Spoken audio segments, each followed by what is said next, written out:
The moment itself is procedural. No revolution. No arrests. No speeches about morality.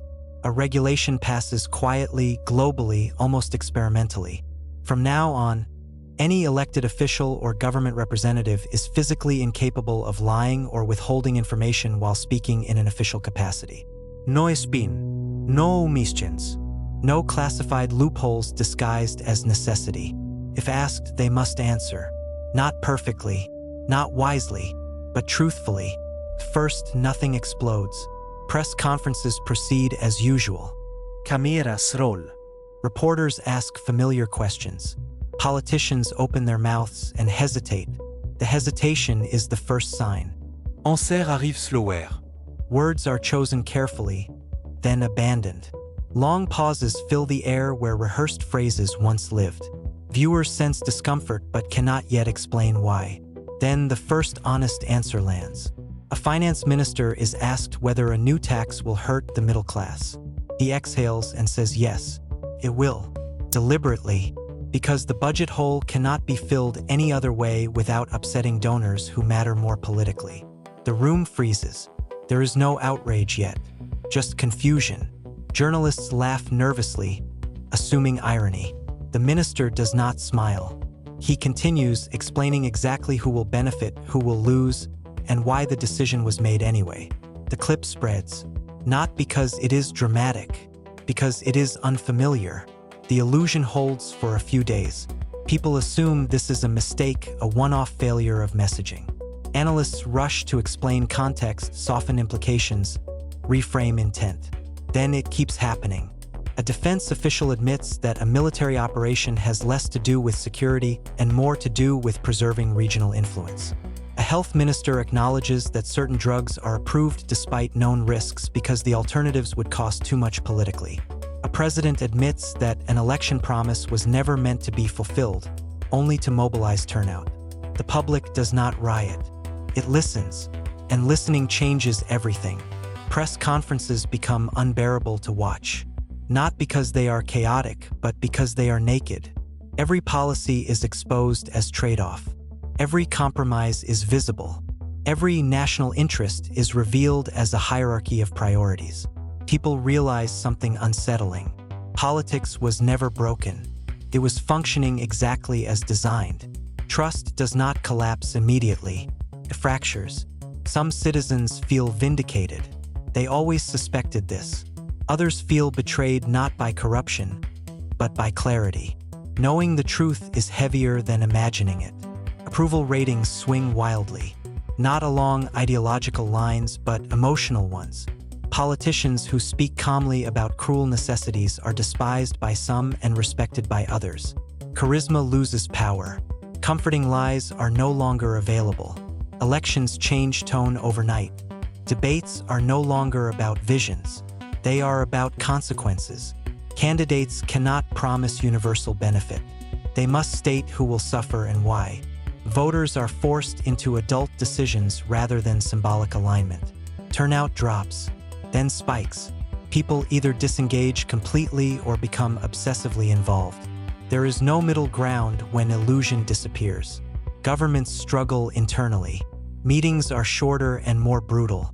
Officials can no longer hide behind ambiguity. Every disagreement is explicit. Every agenda is named. Coalitions strain under the weight of honesty. Diplomacy begins to unravel. Allies are told what they are really worth.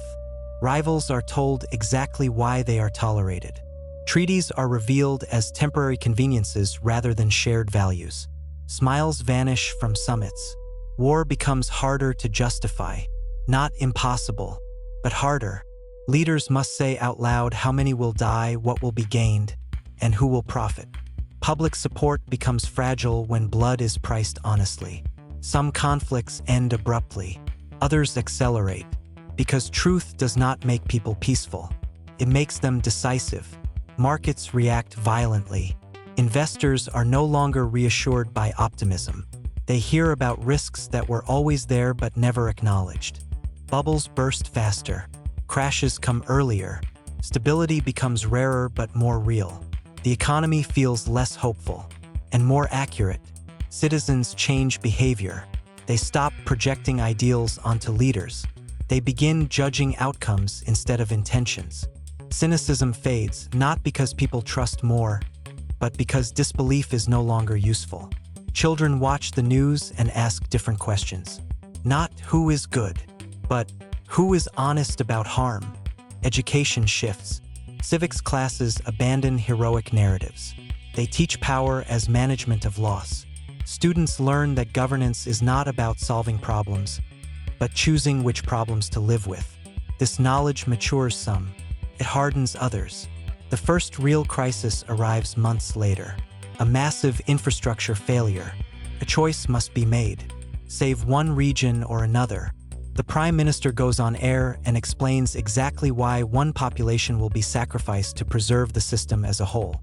No euphemisms. No cancelación. Just arithmetic. The nation watches in silence. Protests erupt, not because the choice was wrong, but because the truth was spoken without anesthesia. People realize they were never protected from harm, only from knowing who decided it. This is the breaking point, not of government, of innocence. People begin to understand that secrecy was not just about control. It was about mercy. Lies softened reality. They gave people something to believe while outcomes played out regardless. Without them, reality arrives raw, unbuffered, relentless. Mental health statistics shift. Anxiety rises. Depression rises. But so does a strange form of resilience. People stop waiting to be saved. They organize locally. They plan personally.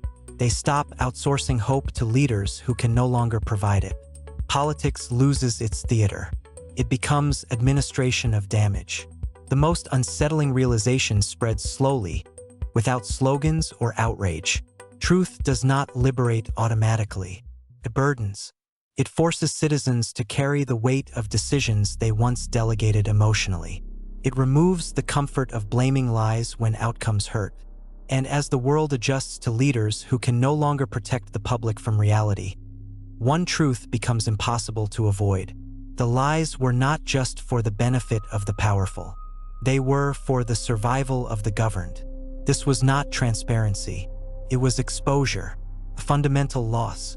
The loss of the stories that made power bearable. And this is only the beginning of what happens when politicians are forced to tell the truth. Time passes, and the world does not become more honest. It becomes heavier. The initial shock fades, not because people accept the truth, but because they learn to live with it. Truth does not settle. It accumulates. Every press conference adds weight. Every interview leaves residue. Citizens begin carrying knowledge that was once filtered, softened, delayed. Society slows under the burden. People realize that knowing why something happens does not make it easier to endure. It removes the comfort of illusion, but it does not remove consequences. Taxes still rise. Jobs are still lost. Wars still claim lives. The difference is that now everyone knows exactly why, and who decided it was acceptable. Blame becomes precise, and precision is corrosive. Public anger no longer explodes randomly. It focuses. Names are remembered. Quotes are archived. Politicians cannot escape their own words because they were not crafted, they were revealed. Some leaders resign early, not out of guilt, out of exhaustion. Speaking truth continuously is psychologically brutal. There is no refuge in ambiguity, no room to hide intention. Every decision must be carried openly, and many discover they were never meant to bear that weight. New types of politicians emerge, not idealists, managers, people who are emotionally flat enough to explain suffering without flinching. They speak calmly about losses, trade-offs, sacrifices. They are not loved. They are tolerated. Charisma becomes suspicious. Anyone who sounds inspiring is immediately questioned. Inspiration feels dishonest in a world where outcomes are always mixed. Voters learn to distrust hope that is not paired with explicit cost. Democracy changes shape. Campaigns shorten. Promises disappear. Candidates present menus of damage rather than visions of prosperity. Voters choose the future they find least painful rather than most exciting.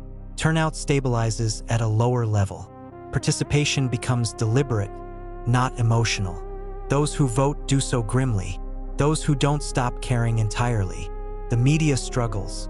Outrage loses novelty when everything is already exposed. Scandals no longer shock. Corruption is still present, but it is spoken aloud, explained, justified. Journalists shift from uncovering lies to interpreting consequences. Commentary becomes bleak. Entertainment news overtakes political analysis for those who cannot tolerate constant exposure to hard truth. Escapism surges. Fiction becomes more fantastical, not less.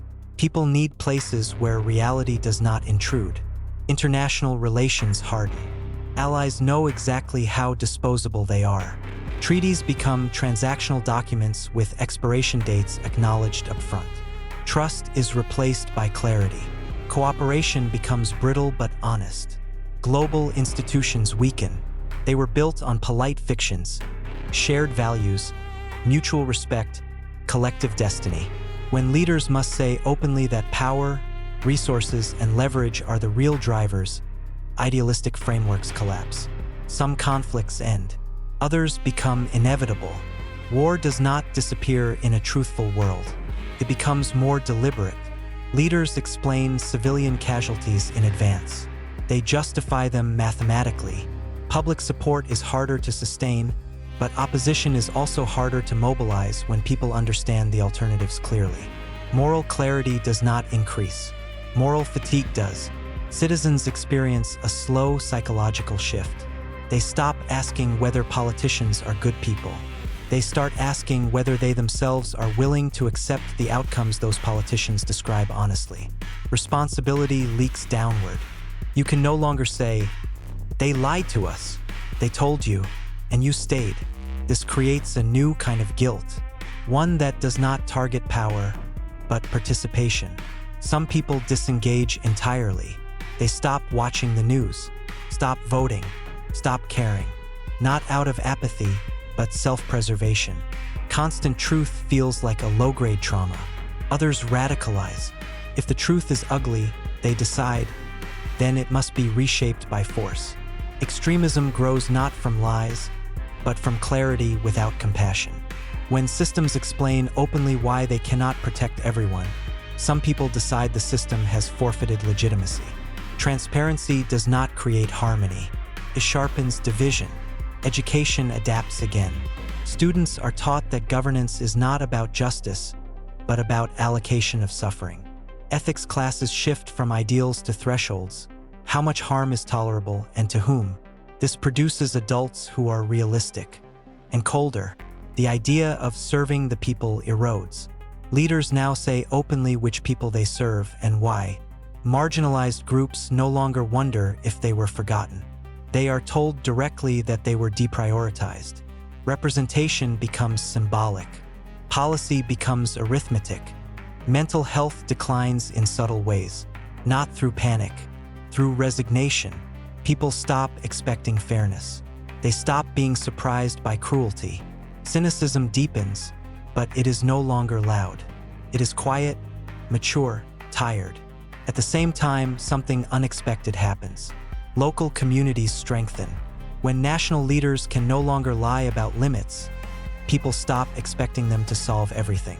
Mutual aid grows. Local governance matters more. Trust shifts downward. Hope shrinks in scale. It becomes personal.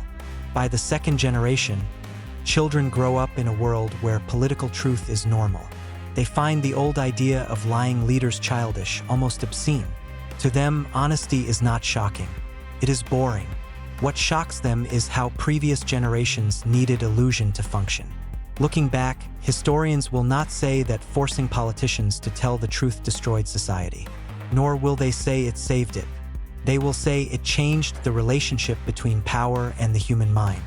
Truth did not free people. It made them adults. And adulthood is not inspiring. It is responsible. The final realization settles slowly. Lies were never just tools of control. They were emotional infrastructure. They softened reality so that ordinary people could live without carrying the full weight of the systems they depended on. Without them, governance became accurate and life became heavier. This world is not more just. It is more exposed. And exposure does not guarantee change. It only guarantees awareness. This was not enlightenment. It was the end of political childhood, a fundamental loss, the loss of the comforting belief that someone else was handling the truth for you. And once that belief is gone, democracy does not collapse. It endures, quietly, without illusion, and without mercy.